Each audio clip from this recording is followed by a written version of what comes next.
രാജ്യത്ത് ഗവേഷക വിദ്യാർത്ഥികൾക്കുള്ള NFOBC ഫെലോഷിപ്പ് മുടങ്ങി. വിദ്യാർത്ഥികൾക്ക് അവസാനമായി ഫെലോഷിപ്പ് കിട്ടിയത് കഴിഞ്ഞ ജൂൺ മാസത്തിലാണ്. 2023 ഡിസംബറിൽ നടന്ന നെറ്റ് പരീക്ഷയിൽ അർഹരായ ഗവേഷകർക്ക് ഇതുവരെയും ഫെലോഷിപ്പ് ലഭിച്ചിട്ടില്ല. ബാക്കിയുള്ള എല്ലാവിധ ഫെലോഷിപ്പുകളും കൃത്യമായി വരികയും NFOBCയുടെ ഫെലോഷിപ്പ് മാത്രമാണ് ഇപ്പോൾ ലാസ്റ്റ് കുറേ മന്തായിട്ട് പെൻഡിങ് ആയിരിക്കുന്നത്. നമുക്ക് 37,000 പ്ലസ് ഇവിടെ HRA ആണ് കിട്ടുന്നത്. അപ്പോൾ അതിന് മുമ്പ് വരെ നമുക്ക് ഇൻസ്റ്റിറ്റ്യൂഷൻ ഫെലോഷിപ്പ് ഉണ്ട്, അതായത് ഒരു 8,000 ഇത് ക്ലിയർ ആവുന്നവരെ. പക്ഷേ ഇതിപ്പോൾ വരാത്തതുകൊണ്ട് നമുക്ക് ഇൻസ്റ്റിറ്റ്യൂഷൻ ഫെലോഷിപ്പും ഇല്ല, അതിൻ്റെ കൂടെ തന്നെ ഇതും വരുന്നില്ല. നമുക്ക് ഒന്നാമത് ഫീസ് സ്ട്രക്ചർ കുറച്ച് ഹൈ ആണ് ഇവിടെ PhDക്ക് മൊത്തത്തിൽ. പിന്നെ ഒരു ഫെലോഷിപ്പിൻ്റെ ഒരു സപ്പോർട്ട് ഇല്ലാതെ നമുക്ക് എന്തായാലും റിസർച്ച് വർക്കും അതേമാതിരി ഡാറ്റ കളക്ഷൻ റിസർച്ച് എന്ന് പറഞ്ഞാൽ ഫുള്ള് സോഷ്യൽ സയൻസ് റിസർച്ചേഴ്സാണ് ഞങ്ങൾ. OBC പെട്ട സ്റ്റുഡൻസ്ക്ക് തന്നെയാണ് ഇത് ഏറ്റവും കൂടുതൽ ബാധിക്കുന്നത്.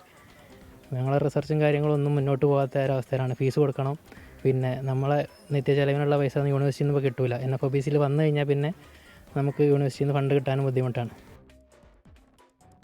അരുൺ പാറക്കലുണ്ട് കാസർഗോഡ് നിന്ന് വിവരങ്ങളുമായി. അരുൺ, മനസ്സിലാക്കുന്നത് OBC വിദ്യാർത്ഥികൾക്ക് നെറ്റ് പരീക്ഷയുടെ മാർക്കിൻ്റെയൊക്കെ അടിസ്ഥാനത്തിലാണ് ഈ സ്കോളർഷിപ്പ് അനുവദിക്കുന്നതെന്നാണ്. എന്താണ് ഈ സ്കോളർഷിപ്പ് വിതരണത്തിലെ തടസ്സം? ഗവേഷണ പ്രവർത്തനങ്ങൾ, അവരുടെ ദൈനംദിന ചെലവുകൾക്കപ്പുറത്തേക്ക് ഈ ഗവേഷണ പ്രവർത്തനവുമായുള്ള ബന്ധപ്പെട്ട യാത്രകൾ, വിവരശേഖരണം, ഇതൊക്കെ അടക്കം മുടങ്ങുന്ന നിലയാണോ?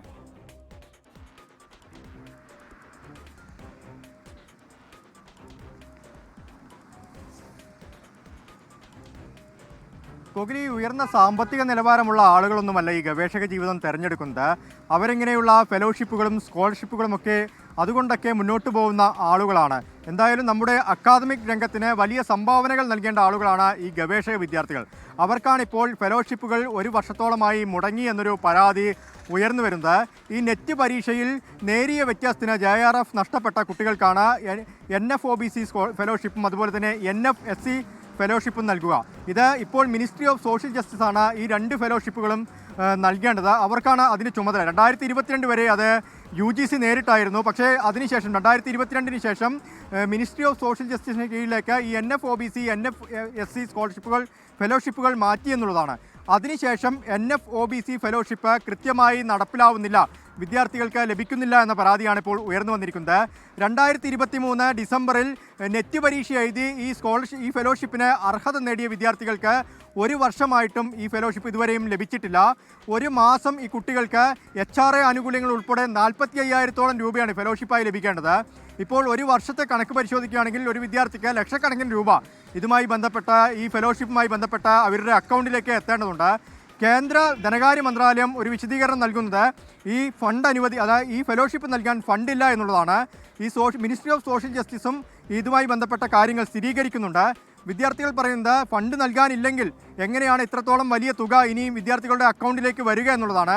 2,500 വിദ്യാർത്ഥികൾ കേരളത്തിൽ മാത്രം ഈ ഫെലോഷിപ്പിന് അർഹത നേടിയിട്ടുണ്ട്. ഇന്ത്യയിലുടനീളം 1,00,000-ഓളം വിദ്യാർത്ഥികളുണ്ട് എന്നാണ് കണക്ക്. അവരൊക്കെ തന്നെ ഇപ്പോൾ ഈ ഗവേഷക ജീവിതം തുടർന്നു കൊണ്ടുപോകാൻ പാടെ ബുദ്ധിമുട്ടുന്നു. ഈ കേരളത്തിൽ മാത്രം 100 കണക്കിന് വിദ്യാർത്ഥികൾ ഗവേഷണം പാതി വഴിയിൽ നിർത്തി മുന്നോട്ട് പോകുന്ന സ്ഥിതിയാണ് ഇപ്പോൾ ഉള്ളത്. ഗോകുൽ, ശരി, അരുൺ പാറക്കലാണ് വിവരങ്ങൾ നൽകിയത്. ഏതായാലും OBC വിഭാഗത്തിൽപ്പെട്ട ഗവേഷകരായ വിദ്യാർത്ഥികൾക്കാണ് കടുത്ത പ്രതിസന്ധി. അവർക്കുള്ള NFOBC ഫെലോഷിപ്പ് കേന്ദ്ര സർക്കാരിൻ്റെ സാമൂഹ്യനീതി വകുപ്പിൻ്റെ കീഴിലുള്ള ഫെലോഷിപ്പാണ്. അത് ഒരു വർഷമായി മുടങ്ങി എന്നതാണ് സാഹചര്യം.